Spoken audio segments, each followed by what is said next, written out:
What is going on, guys? My name is Paul, also known as the Northman, and thank you for joining me for this hints and tips with staff responsibilities. And let me tell you, I have a way which maybe a lot of you know, maybe some of you don't, which can save you an absolute fortune financially in Football Manager. But also we come across some other little hints and tips within the staff responsibilities. Now, if I do miss something, I urge all of you to go down in the comments and make sure you let me know if you have any hints and tips when it comes to staff responsibilities, which will help other players within Football Manager. Now, if you haven't already, please go down and subscribe. Please like and please comment on the video, even just something small like I'm watching. When it's a new channel, all comments, likes and subscriptions all help the channel, help boost it, help more people see it. So if you do feel this is a useful hints and tips video, the more people that see it, the better for everyone. And it helps my ego as well, obviously. I mean, let's not get into that though, shall we not? No. So, we have a hints and tips video here. We are starting on responsibilities, and we're going to start all the way at the bottom to start off with in the match options of the staff responsibilities. And one of the first things I always go in and click, it's one of the first things I click, and it is this: backroom staff arrange friendly matches for the first team squad. Because what you will find is you have your whole pre-season mentally planned out. Okay, I'm playing Blackpool in 7 days, in 10 days I'm playing Bolton, etc. Then before you know it, your assistant manager has then decided that a friendly match against Colville would be a great idea in between them two games. So make sure you untick that box when you start a new Football Manager save. Now, the next thing I want to look at is the training side of things, which is the third one down, onto training. And for me, Leeds general training, at the minute, Football Manager's biggest weakness, the worst part of this whole game is the training. The training is pretty pointless, in my opinion. Like, I've tried my hardest to do it, and I find when I click delegate to my assistant manager, it makes no difference compared to if I do it. So personally, one tip I would give is to select that.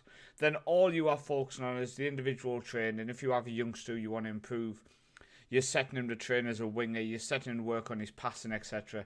I leave that for myself, but the rest I'll delegate to Mark Hughes, my assistant manager. I don't think it's the Mark Hughes, I think he's a Bradford, but one of them, isn't it? It's one of them. The next one we go on to is media, and for this I like to leave it all the same, but a lot of people will, for example, select to send all press conferences to their assistant manager, because after 6 months it's all exactly the same. The only reason I keep doing it is I like to go onto my profile and see that I'm maxing out media handling as well as other things. But transfers and contracts. Now, this is a screen which I'm suggesting for you guys to start with, we're going into. And you will see here, finalising player sales, etc. for the under-19s is all set to me, so I'm happy with that. In fact, let's just move myself over. Move myself to the middle. I'm in the middle now. So you'll see here, finalising player sales for Plymouth Argyle under-18s. That's all set for me. But contracts, player contract discussions for players in the under-19s. Make sure that is selected for you, because your youth coach, your head of youth, your assistant manager, whoever you delegated it to in the past, will offer contracts to players who just do not deserve it. And when you are at this level, sometimes with clubs you are desperately trying to make sure you're making profit each year. And if you give 5 players £500 a week, a contract, let's say the players who you don't think you should keep, your assistant manager gives them £500 a week. That is £2,500 a week for them 5 players. That is £10,000 a month. That is £120,000 a year on 5 players you didn't even want. You didn't even want to give a new contract to. Your head of youth development sleeping with one of the mothers, so they've gave them a contract. They're now costing you £120,000 a year just for them 5 pathetic, waste of space, no good players.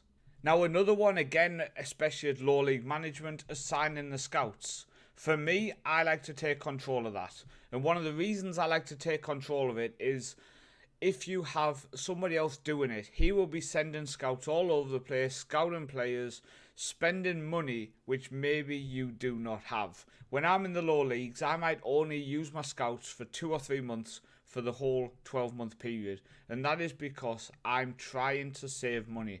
I don't want a scouting package every single month. I don't want my scouts going around the world booking hotels, eating steaks all year long, so I make sure I'm assigning the scouts myself. The final one, staff. Staff responsibilities, staff. This one is again a game changer.